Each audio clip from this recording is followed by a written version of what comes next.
우리 교회가 은혜롭게 즐겨 부르는 찬송 중에 모든 것이 뭐라? 은혜. 내가 어려움을 이겨낸 것도, 내가 오늘 푸른 성에 온 것도 다 하나님의 은혜인 줄로 믿습니다.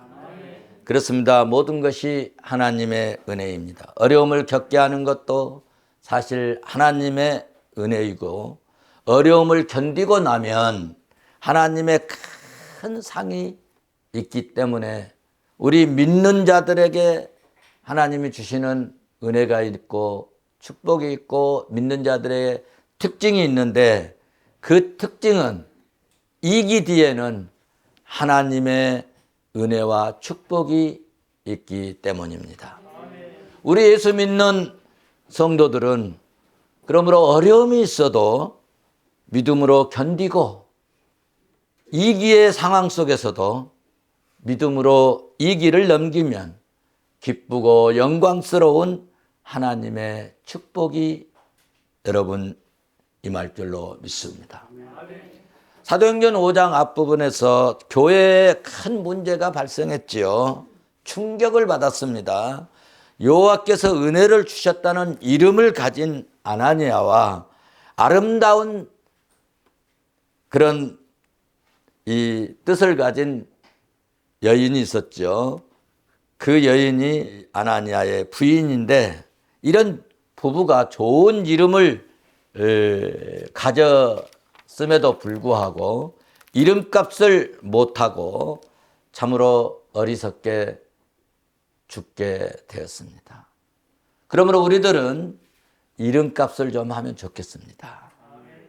장로로, 권사로, 집사로, 성도로 이름값을 할 줄 아는 정기한 그리스도인이 될 수 있기를 주의 이름으로 축원합니다. 우리 옆 사람 보면서 이름값 좀 합시다. 저는 어디 가서 누구 소개 이렇게 할 때 꼭 목사라고 합니다. 왜냐하면 이름값을 하려고. 목사로서 혹시 수치심이나 또 어떤 뭐 이렇게 주님의 이름을 더럽히는 일을 하지 않으려고 목사라고 밝히면 함부로 못하지 않습니까? 여러분들도 누구 만나면 저는 푸른성교회 장로입니다. 푸른성교회 저는 집사입니다. 푸른성교회 뭐 권사입니다. 이렇게 밝혀가지고 이름값을 하는 그런 성도들 되시기를 주의 이름으로 축원합니다. 우리가 조심해야 할 것이 있는데, 그것은 교회 안에서 거짓말입니다. 창세기 2장 17절 가서 보시면 하나님께서는 동산에 있는 나무의 실과는 다 먹어도 동산 중앙에 있는 나무의 열매는 먹지 말아라. 먹는 날에는, 옛날 성경에는 정령 죽으리라, 번역에는 반드시 죽으리라, 그렇게 말씀을 하셨어요. 중요한 것은 그것 먹으면 반드시 틀림없이 죽는다는 이야기입니다. 그런데 사단이 이브에게 질문을 하나 던집니다. 그 질문이 뭐냐? 동산 중앙에 있는 이 나무의 열매를 먹지 말라 하더냐? 라고 물었습니다. 그래서 그것 먹으면 죽을까 하노라 해서 안 먹는다는 뜻으로 창세기 3장 3절에서 대답을 합니다. 그러니까 이 마귀 사탄이 여러분 3절 4절에서 결코 죽지 아니하리라. 비슷한데 조금 다르고 끝이 조금 다르고, 그리고 변질이 되고 말을 바꿨다는 이야기입니다. 그런데 거짓된 그 말을 곧대로 듣고 그것을 먹고 영원히 망해버렸다는 것입니다. 그래서 말 바꾸는 사람을 조심하고 거짓말하는 사람을 조심해야 합니다. 아나니아도 속인 것, 이 거짓, 이것 때문에 죽었지 않습니까?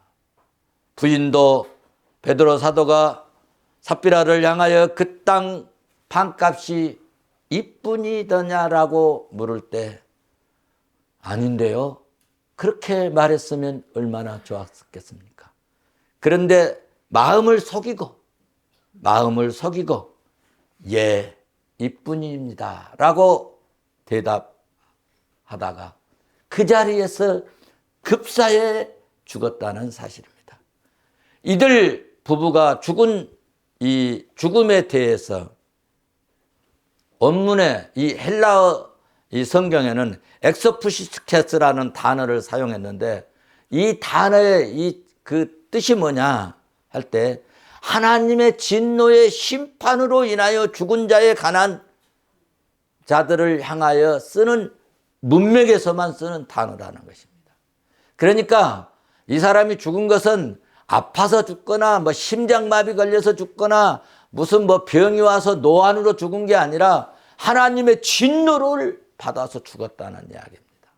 교회 안에서 그러므로 말 바꾸고 거짓말하는 것에 하나님은 매우 엄히 다스린다는 사실을 알아야 합니다. 사랑하는 성도 여러분, 저는 그래서 거짓말을 싫어합니다. 저는 누구에게 얘기 들으면요, 그것이 진짜인 줄 알고 막 누구한테 얘기도 하고 그럽니다. 그럼 나중에 보면은 말을 바꿔버려요. 그래서 어쩔 때는 체면이 구겨질 때도 있고 그런 경우가 있어요. 그런데 우리가 말을 하면 그 말을 지켜야 돼요. 말을 지켜야 돼요. 하나님은 말씀해놓고 그 말씀 지키잖아요. 우리 하나님 형상을 닮아야 되지 않겠습니까? 사랑하는 성도 여러분, 이 세상은요 거짓이 판치고 있습니다. 그러므로 우리 성도들은 이런 악한 세대를 본받지 말아야 합니다. 성경은 로마서 1장 12장 2절에서 너희는 이 세대를 본받지 말아라. 이 세대를 본받지 말아라. 그래서 진실과 경건으로 말씀을 붙잡고 믿음으로 사단의 유혹을 이기고 조금 손해인 것 같지만은 여러분 예수로 충만하고 말씀으로 충만하고 이 세상에서 우리가 빛과 소금의 역할을 잘 감당하는 진실된 그리스도인이 될 수 있기를 주의 이름으로 축원합니다. 축원합니다. 이제 아나니아와 삽비라가 죽고 난 후에 초대교회는 어떻게 되었을까? 여러분, 교회에서 사람이 죽어 나갔으니 얼마나 은혜가 떨어지고 살벌해지지 않겠습니까? 지금 상황이 이기 여러분입니까? 혹시 여러분 고난 중에 있습니까? 혹시 시험 당하고 있습니까? 그런데 이 시험을 잘 견디지를 못하면 저주가 임하고요. 이 시험을 잘 견디고 이기면 하나님의 축복이 측량 못할 은혜로 넘치게 된다는 것입니다. 사랑하는 성도 여러분, 제가 종종 말씀을 드리지만 마귀는요, 우는 사자와 같이 우리를 집어삼키려고 으르렁대고 그 동물의 세계에서 뭐 이렇게 양육강력 그런 모습을 봐보십시오. 그 먹잇감이 있으면 조용히 가고 꽉 잡아버리잖아요. 이 마귀들이 우리 성도들을 그렇게 삼키려고 얼마나 여우처럼 지내고 있는지 모르고 있습니다. 때로는 여러분 권력을 가지고 오고 때로는 돈 가지고 오고 돈 많이 벌게 해주겠다고 오고 여러분 돈 가지고 오고 어쩔 때는 명예를 높이게 해주고 말이죠. 때로는 강명한 천사처럼 여러분 다가와서 우리의 삶을 무너뜨리고 행복을 무너뜨리고 우리의 신앙을 여러분 파괴해버리는 이런 역사를 한다는 이야기입니다. 마귀 사탄은 어떤 사람에게도요, 여러분 인정사정을 봐주지 않습니다. 사기꾼들 봐보세요. 오늘 지금 겨우 돈 모아가지고 전셋집 그거 계약가지고 온 그 돈을 갈취해가는 이 못된 것들이 있다는 거예요. 어렵게 모아가지고 겨우 20년, 30년 만에 그 지방칸 이제 방한칸 전세하려고 하는 그 돈을 갈취하는 이런 악한, 그러니까 사탄 마귀는요 인정사정 봐주지 않습니다. 합리적이고 상식적이고 그리고 어떤 근거로 그리고 그럴듯한 이유로 희망적인 이유를 가지고 올 때 이럴 때 여러분 영적 분별력을 가져야 하는데 여러분 영적으로 분별하기가 쉽지 않습니다. 이브도 야 이게 사탄이구나 하고 딱 물리쳤으면 얼마나 좋았겠습니까? 그러면 오늘 우리들이 얼마나 행복스러운 삶을 살 텐데 이건 물리치지 못해가지고 말이죠. 그럴싸하잖아요. 저도 많이 경험한 바 있습니다.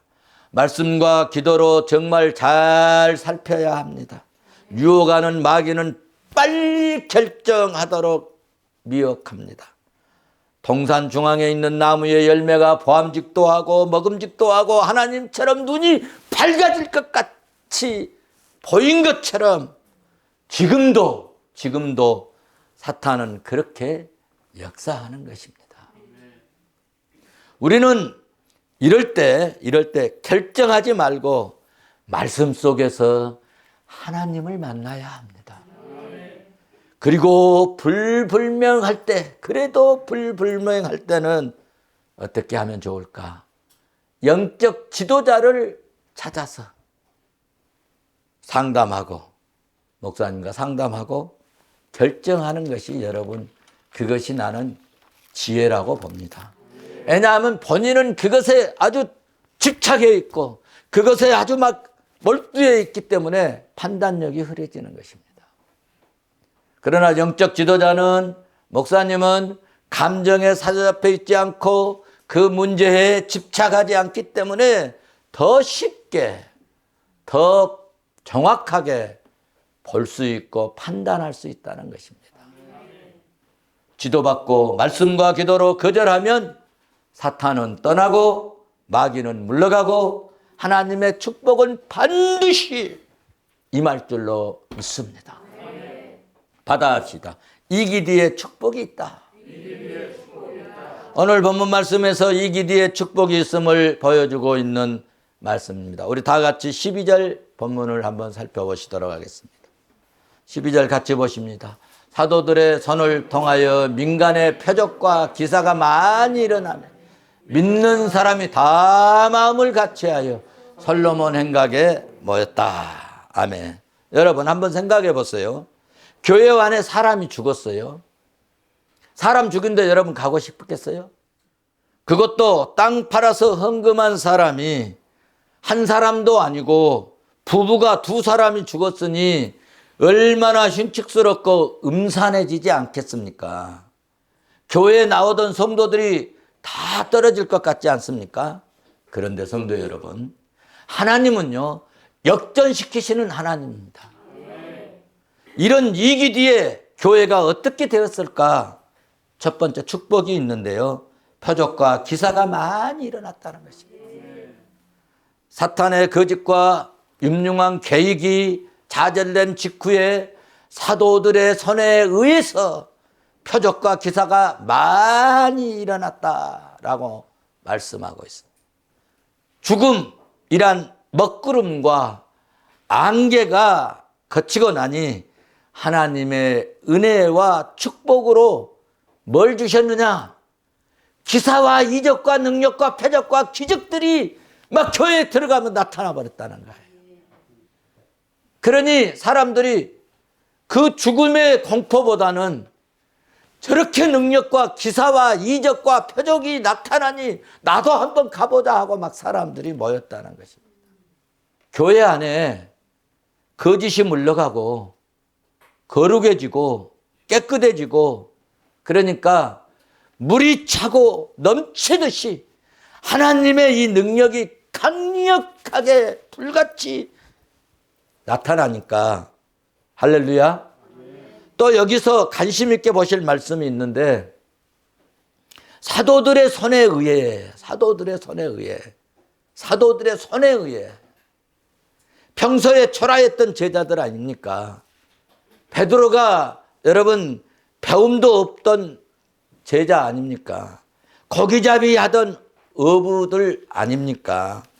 그런데 예수님의 부름을 받고 제자가 되었고 사도가 되었기에 사람들이 별로 같이 동네 사람들이 봤을 때 저거 아이고 뱃놈 아니야? 저거 어부 아니야? 고기잡이 저 학문 없는 사람 저거 무식쟁이잖아.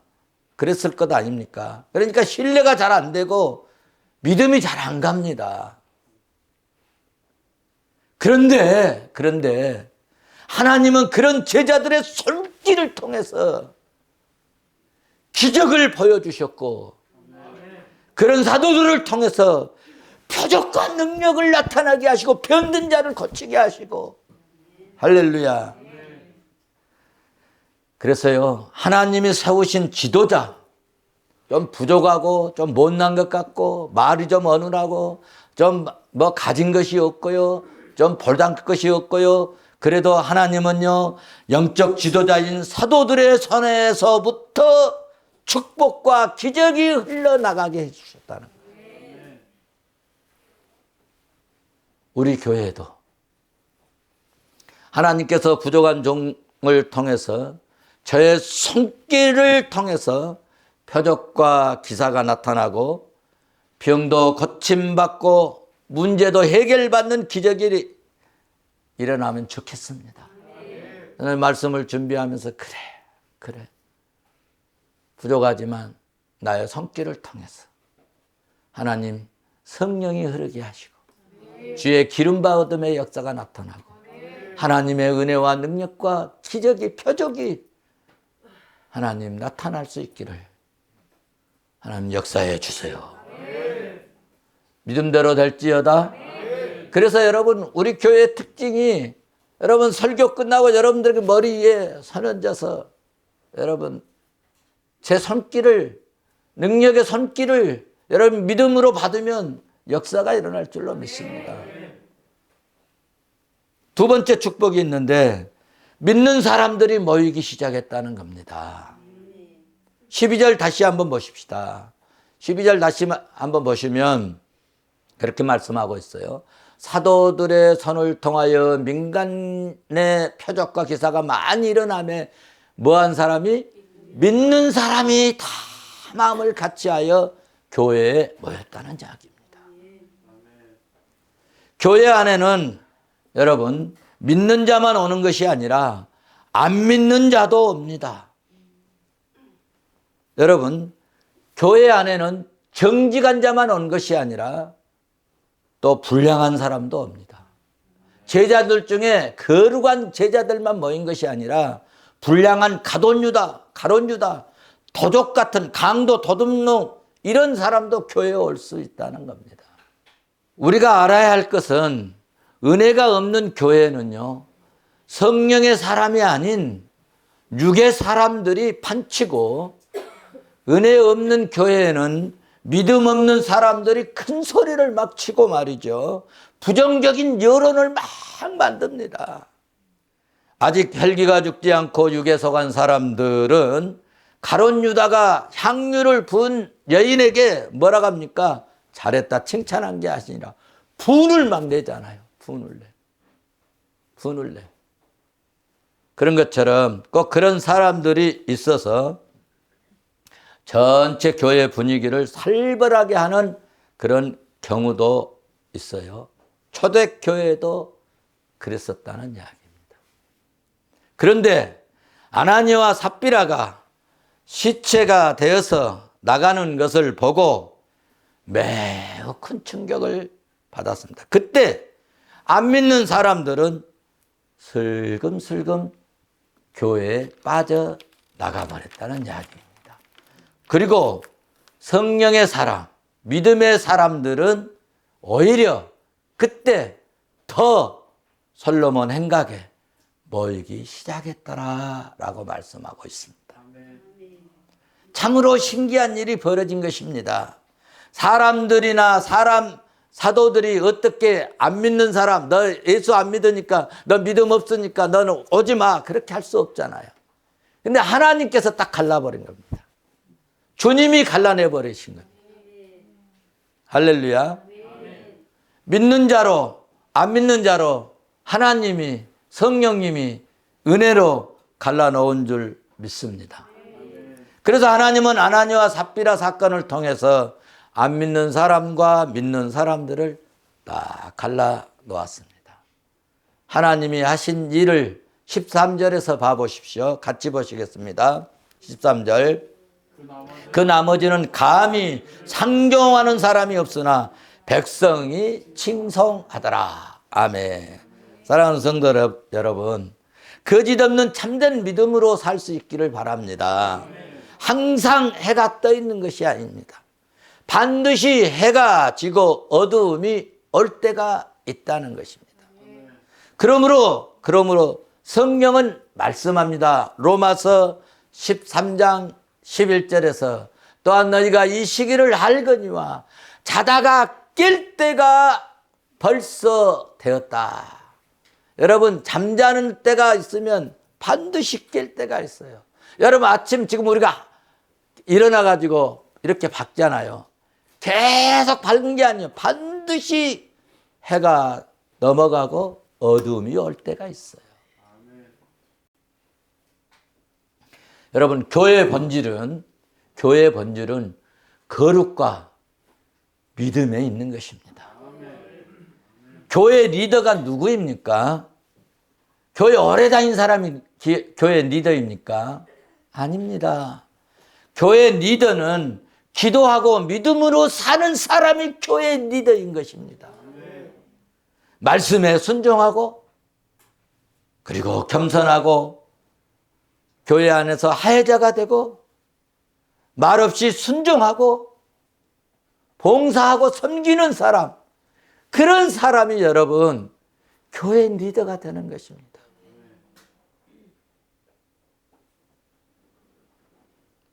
오늘 예배하는 저와 여러분에게 마지막 날까지 믿음을 지키고 마지막까지 쓰임받는 저와 여러분 될 수 있기를 주의 이름으로 축원합니다. 축원합니다. 세 번째로 교회에 나타난, 이 기디에 나타난 축복이 있는데 그것은 칭송받는 축복을 받았습니다. 13절 끝부분에 백성이 어쩌더라? 칭송하더라. 칭송하더라. 여러분, 어떤 교회는 막 지탄을 받지만 어떤 교회는 참 동네에서도 칭송을 받습니다. 저도 이 지역에서 칭송받는 교회 되기를 원합니다. 그러려면 우리가 소금이 좀 되고 말이죠.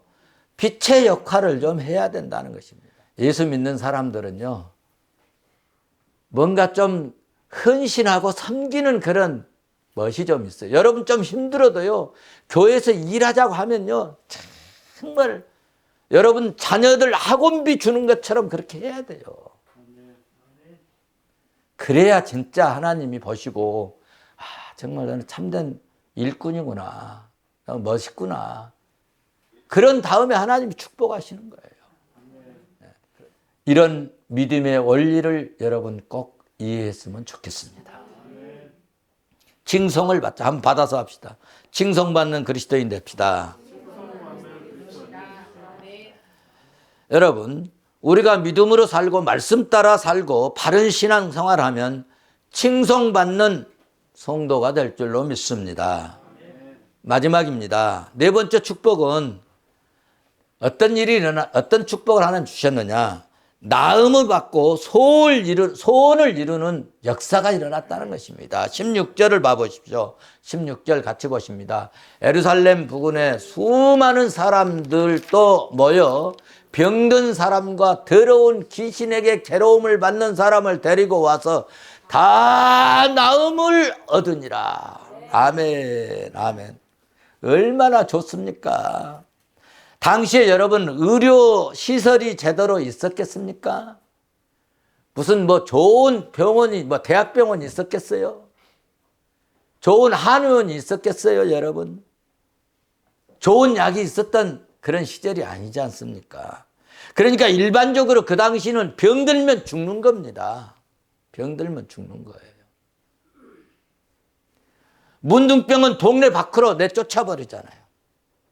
만약에 숨겨갖고 놔뒀다 그러면 어떻게 돼요? 율법으로 돌로 쳐 죽이게 돼 있어요. 그런 시대예요. 그런데 교회로 데리고 오면 병으로 신음한 자, 귀신 들린 자, 하나님의 은혜로 다 나음을 받아버렸다는 것입니다. 귀신이 물러가고 회복되는 기적이 일어났다는 것입니다. 할렐루야 아닙니까? 귀신 들린 자 데려오면 귀신이 물러가고 정상으로 회복됐다니까요, 여러분. 병든 자 본인도 병 낫기를 얼마나 간절하겠습니까? 그런데 가정이나 부모들도요, 본인 이상으로 우리 애들이 정말 나았으면 좋겠다 하는 것이 간절한 소원이에요. 그런데 여러분, 교회에 나와서 사도들의 손길로 의해서 치료를 받아버린 겁니다. 나음을 얻었습니다. 귀신도 물러갔습니다. 이것이 하나님의 은혜요 능력이요 하나님의 축복 아니고 무엇입니까? 15절 같이 보십시다. 시작. 있는 사람 거리에 나가 침대 요이에 누이고 베드로가 지날 때 혹 그림자라도 누구에게 덮일까 바라고. 할렐루야.